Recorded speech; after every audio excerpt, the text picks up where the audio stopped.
Very good morning to you, colleagues, our guest speakers, and the NIE family at large. Annually, I'm always very excited about coming to this e-Fiesta because it is in this event that I can get to see quite a number of activities that really promotes and encourage the adoptions of e-learning, and listening also to see how various colleagues in NIE are really promoting the use of e-learning in the area of teaching and learning. This morning, I'd just like to share with you two stories before I touch on my message. Just before I came here, I was reading an article. And very coincidentally, the article talks about a form of e-learning. There was this teacher who was having a primary class, in art class to be specific. And the boy produced an art piece in its draft form. And he wanted feedback from the teachers and colleagues or fellow students to help him improve the art piece. The teacher came up with a very innovative idea. So he worked with the student, took a photograph, and placed it in Facebook. Okay, he placed it on Facebook. The teacher has two aims in mind. The first aim is to see how feedback can help this student improve their art piece. The second is also to see that students of that age level, how do they behave in the social media platform? I'm sure all of you will know that sometimes netizens can be very unkind, right? They can be very encouraging. At the same time, they can be very unkind. Especially for art pieces, which is very subjective. To me, literally, in terms of appreciating art, the English saying, the beauty lies in the eyes of the what? Beholder. I think that works totally, in the art area. Because your beauty is actually, to me, a trash, yeah. So the teacher had that two aims in mind. So he talked to the class to provide feedback and do it in a way that's encouraging. So the students fed back. Some of the students took showed a picture to the parents and they feedback, based on the parents' comments. Well, there were many comments that were posted, some good, some constructive, and some not so constructive. So the teacher took that opportunity based on the feedback on how, and used them to help the student to improve and shape the art piece. And at the same time, he took the negative comments which the language may not be so, encouraging and kind. He taught the primary school students on what etiquettes of participation in the Facebook platform or the virtual platform. That is part of education that's existing in the primary schools. Then I want to go a little bit younger. I have a granddaughter who is only 20 months old. She lived with her parents on their own and quite far from me. And of course, a doting grandfather whose aim is to literally win the friendship of the grandchild, right?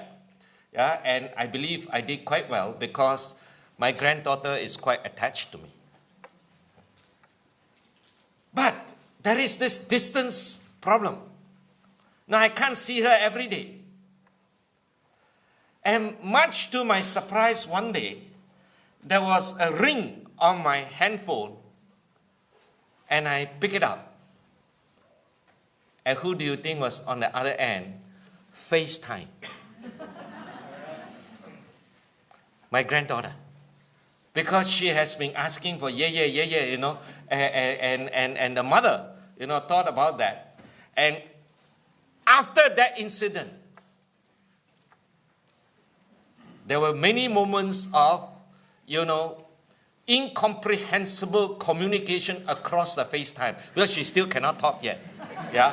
And I will make signs and make girl's face, and I'll see her laugh, and I will know what her response are. So what is the message of these two incidents that I've conveyed? I think the message is very clear. We are in a very different world. We are educating a very different population of students. Students who are far, far different from us when we are students. Even though some of you may be younger than me here, the days when you are students, the days that you are accustomed to the way you are educated, you are taught, and teaching and learning that are conducted in your class, they are very, very different from the students of today. See, unfortunately, the stereotyping of Singapore students is that Singapore students are very passive in a class, you know, listening to only the teachers, and they are doing a lot of rote learning. If you are a teacher who is only engaged in rote learning in the schools today, and if that student or that batch of students can give you feedback or rate you as a teacher, in 3 years you may not have a job based on the ratings. Because students of today are highly engaging. They are highly vocal. And they are highly tech savvy. I'm still an emerging, you know, and a growing digital immigrant, learning how to use the technology, and I'm always excited when I get to know a new, you know, software or, you know, new ways of communication. We are in a different world. And I said, as far back as in 2007, when I first launched the 333 roadmap for NIE, who can still remember the three key success factors that's at the bottom of the roadmap that I say are very important in terms of steering NIE to success? Can you all still remember? What are the 3 key success factors? The 3 pillars, 3 strategies, and 3 key success factors. The 333 roadmap. Huh? Now it's turned to a triple R. First is what? I'm so sad, you know, that you all have forgotten. Responsiveness. Second, relevance. And third, rigor. You know, like in the primary school is what? Your reading, arithmetic, and what? Writing. Yeah. You see, NIE must be responsive. Because you are placed in a position that is so important, where the nation's education system depends on what you do. If you do not prepare the teachers that are responsive and relevant to the new landscape, adopting new pedagogies that can engage the students of today, Singapore will remain stagnant and our students will remain bored in a class, and teaching and learning will be impacted. NIE needs to be responsive. If we are irresponsive and irrelevant, I dread to think the quality of the teachers that we will be preparing. Values are important. And being responsive and being relevant is part and parcel of the values that our teachers should be equipped with. And the role models must come from all of us, the teacher educators. So I like to encourage all of you to be responsive and to be relevant and to continually keep abreast with what is available. To continue to keep abreast with your understanding of the needs and the preferences and the learning style of our students of today. And how you can tap into the technologies that are evolving and they are available or they are emerging, such that we'll be able to be relevant to our students who are the student teachers. And as we prepare them with the skills and knowledge and grounded on the right sets of values, then they will go to the schools to be that instruments and channels of impact for our students in the classroom. And they will be the future of the nation. So I'm always very happy to engage in e-Fiesta, simply because I want to remind my colleagues the important role that you are in. NIE will do our best to facilitate you to engage and to use your innovations and bring about relevance of teaching and learning in the classroom. That's why we have been working with Microsoft through Philip Wong to develop what we call the School Technology Innovation Center, which I hope will be opening soon. And we engage Microsoft to bring their latest technology here, such that our professors can be exposed to them to see what features and strength of the new technologies that we can harness in order to bring more interesting, engaging, and impactful teaching and learning. This is what we can support you. Where we go forward, e-learning is no more an option. E-learning is going to become a standard pedagogy for the future. As I look into the educational landscape in the future, I'm not a prophet nor a son of a prophet, but I can foresee that unless an institution emphasizes on e-learning as a tool to deliver your lessons as part of the overall education, that institution is going to suffer. So, colleagues, let us always realize that the world is changing and changing fast. But changes do bring about opportunities. Opportunities in the area of new technologies. Opportunities in the area that will enable us to innovate in our teaching and learning. And opportunities for us to provide that leadership, to bring responsive change, relevant change, that will enable our student teachers to be well-equipped, well-grounded, such that they can go to the school and be the best teacher that can motivate, engage, and to enable the students to learn. Today's, it's another slide. Share, sense, and socialize. Yeah, see, I still remember.